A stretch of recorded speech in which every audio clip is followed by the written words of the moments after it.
в някоя комисия? Не. Защо? Защото не сме правили промени в съставите. Сега ние понеже сега сме с намален. Това ще правиме. Да, не може ли да влезе? Не. Ще влезе в която ние преценим да го предложим. Да. И в която Общинския съвет гласува. Това ще зависи от гласуването на всичките колеги на сесията в четвъртък.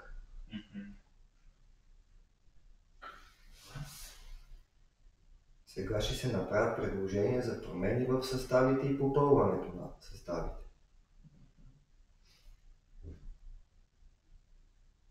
И спрямо вече гласуването ще се види кой къде.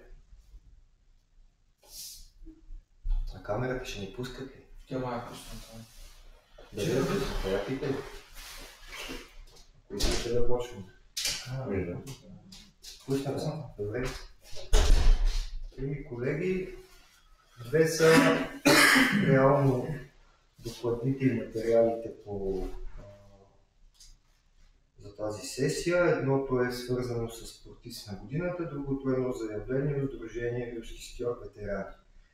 Аз предлагам с спортиста на годината първо да се занимаеме, като на 9 декември, то не на 9, на 5 декември се проведе заседание на Общинската експертна комисия, която присъстваха кмета на общината, Снежана Дамянова, Елисавета Балабанова, Петя Захова, Любослав Зетов, Михаил Михайлов, Даниел Мартинов, Николай Кашинов, Костадин Чифлюджанов, Георги Кочов и разбира се бяха поканени и участваха равностойно в взимането на решения представителите на спортните клубове, които бяха Ана Тодорова, Лиляна Кръстева, Владислав Брагов, Васил Бошков, Румен Санкийски, Христо Таполов, Борислав Банков, Красимир Матиканов.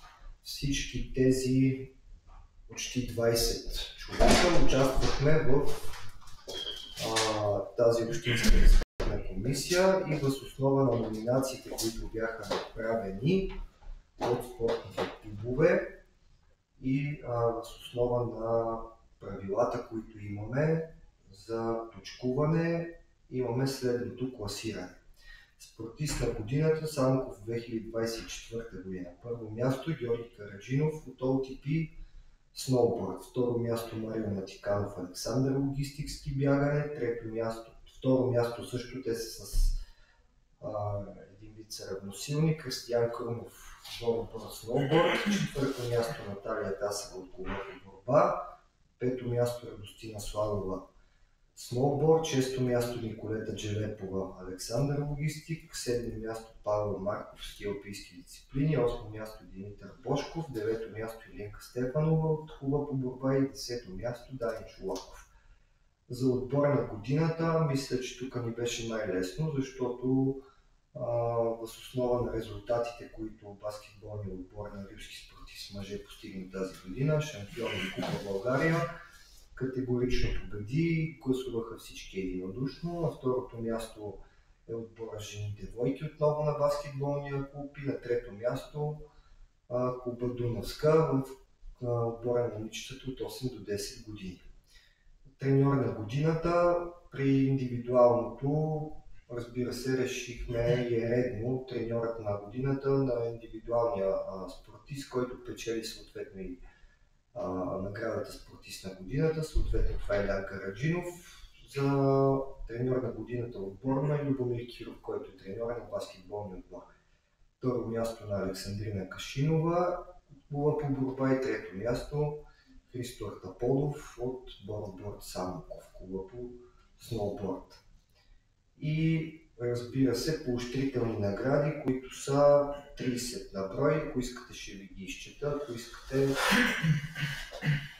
да си ги четете вие, доста са спортистите от различни спортни клубове, и от бордборд, и от Александър логистик, и от клуба по борба, и от Рилски атлет, и от Джорджия, и от Самелион, и от Рилски скиор, включително и отборите по баскетбол за момичета, момчета, девойки и така нататък. Няма да ги изчитам всичките.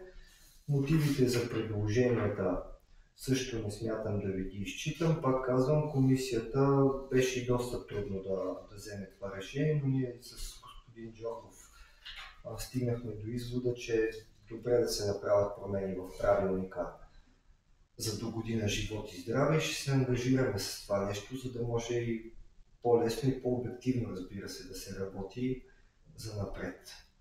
И другото, което заявление ви казах в началото, идва от Римски скиор. Това е клуба Римски скиор ветерани, представляван от Иван Банков, като молбата му е свързана с финансиране в размер на 6900 лева за участие в състезания, като сумата ще покрие таксите за участие, разходите за транспорт, настаняване в хотелска база, хранене и други.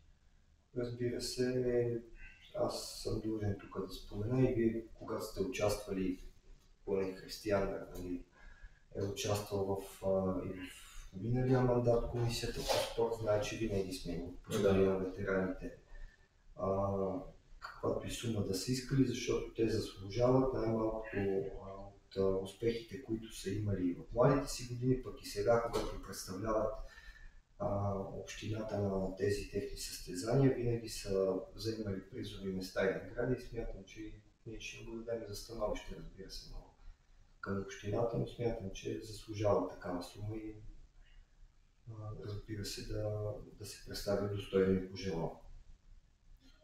Ние тези средства ще ги заложим заедно с другите спортни клубове. Предполагам, че ще гласуват, така че го свършим това нещо. И ще това, което каза господин Михайлов, доста трудно се взима това решение за спортист на годината, като доста поспориха колегите. В крайна сметка, мога да кажа, след гласуване, така нормално всички се съгласиха, че това е най-правилната подредба, което си мисля, че е хубаво, но това, което каза и той, през тази година да помислим по промяна на наредбата, така че да сме сигурни, хората да са сигурни, спортистите да са сигурни, треньорите, че максимално обективно нали, се оценява. Колкото е възможно, разбира се, спортовете са различни, финансите, които трябва за тези спортове са различни, винаги ще има някакъв субективизъм, но ние вече се казали да работим по въпроса. Да, абсолютно съм съгласен с вас. Мисля, че трябва да го направим това нещо, тази промяна в правилника. Благодаря. Това ние благодаря. Всички сме за.